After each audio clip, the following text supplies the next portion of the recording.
A'udzubillahi minasyaitonirrajim. Bismillahirrahmanirrahim. Assalamualaikum warahmatullahi wabarakatuh. Alhamdulillah, bertemu lagi di pelajaran fikih. Ibu berharap kalian dalam keadaan sehat walafiat. Kali ini kita akan membahas tentang tata cara bersuci dari hadas dan najis.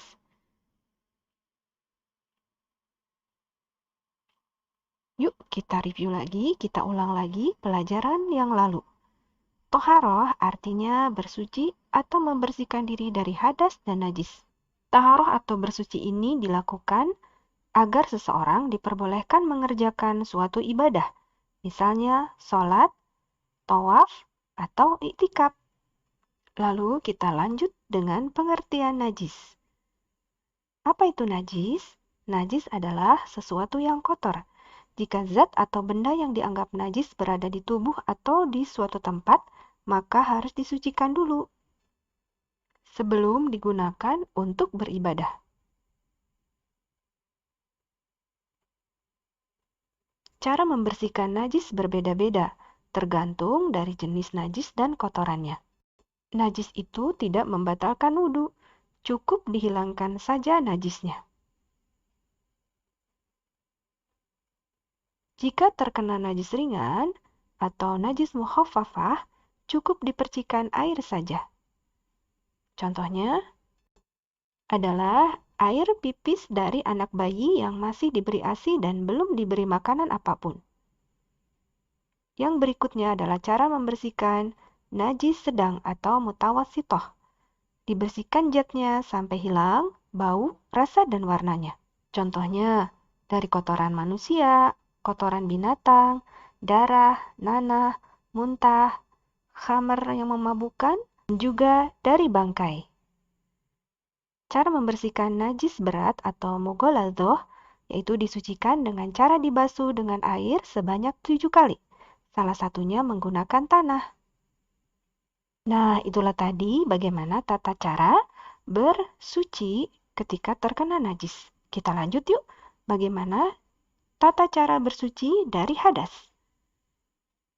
Sebelumnya, Ibu akan menjelaskan tentang apa itu hadas. Hadas adalah keadaan yang menyebabkan seseorang tidak suci, sehingga terhalang untuk beribadah kepada Allah. Jadi, kalau najis itu dari luar, sementara hadis itu dari dalam tubuh kita. Mensucikan diri dari hadas kecil adalah, contohnya, mensucikan diri ketika kita buang air, buang angin, ketika tidur, dan hilang akal. Maka, cara mensucikannya adalah dengan berwudu. Pada saat kita ingin sholat, lalu kita batal, karena kita berhadas, misalnya kita buang angin, maka wudhu kita batal dan harus wudhu kembali. Rasulullah Shallallahu Alaihi Wasallam bersabda, tidak diterima sholat salah seorang di antara kalian yang berhadas, kecuali bila ia telah berwudhu. Hadis riwayat Bukhari dan Muslim. Jadi, kalau buang angin atau buang air besar, kita harus wudhu lagi ya. Cara bersuci dari hadas dan najis yang berikutnya adalah dengan mandi wajib atau mandi besar atau mandi junub. Ada istilah-istilah yang terdengar asing di telinga kalian. Nanti akan dipelajari di kelas yang lebih lanjut lagi. Mandi wajib atau mandi besar dilakukan apabila seorang perempuan sudah selesai dari haid dan nifas. Nifas itu masa berhentinya pendarahan ketika seseorang setelah melahirkan. Lalu ketika junub. Lalu ketika mandi di hari Jumat untuk melaksanakan sholat Jumat. Kita juga wajib mandi setelah memandikan mayat. Lalu orang kafir yang baru masuk Islam. Tata cara mandi wajib atau mandi besar. Simak baik-baik ya. Yang pertama dilakukan adalah tentu saja mencuci kedua telapak tangan, lalu membersihkan kemaluan dan kotoran dengan tangan kiri, lalu mencuci tangan setelah membersihkan kemaluan dengan menggosokkan ke tanah atau sabun. Kemudian berwudu seperti berwudu pada umumnya. Membasahi sela-sela rambut dengan tangan, mengguyur air di kepala sebanyak 3 kali. Dimulai dari kepala bagian kanan lalu kiri. Kemudian dilanjutkan dengan menyiramkan air ke seluruh tubuh. Cara bersuci dari hadas dan najis yang berikutnya adalah yang ketiga, yaitu dengan istinja. Istinja berarti membersihkan dubur dan kubul atau lubang kemaluan dari kotoran atau najis. Istinja dilakukan dengan menggunakan air, karena air alat bersuci yang utama. Bila tidak ada air, dapat menggunakan batu atau tisu. Kita simak bagaimana cara beristinja bila tidak ada air.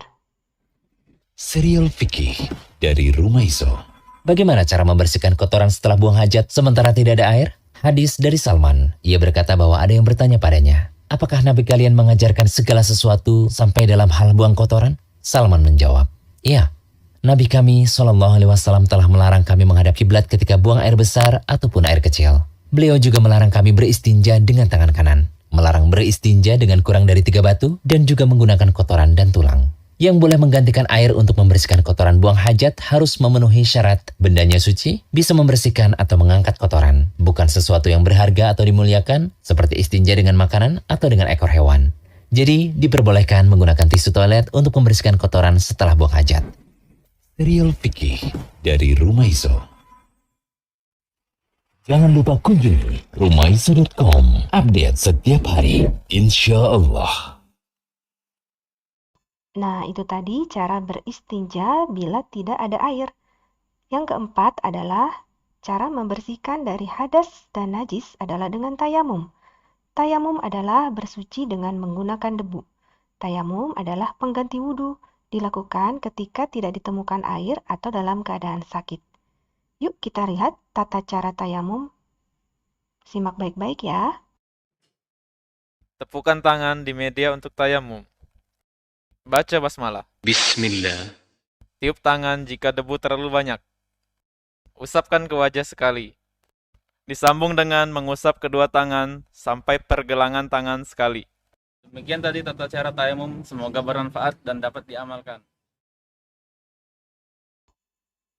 Alhamdulillahirrabbilalamin. Itu tadi kita sudah mempelajari tentang tata cara bersuci dari hadas dan najis. Semoga bermanfaat dan mohon maaf apabila ada kesalahan. Kita tutup dengan doa kafaratul majlis. Subhanaka Allahumma wa bihamdika asyhadu alla ilaha illa anta astaghfiruka wa atubu ilaih. Barakallahu fikum. Wassalamualaikum warahmatullahi wabarakatuh.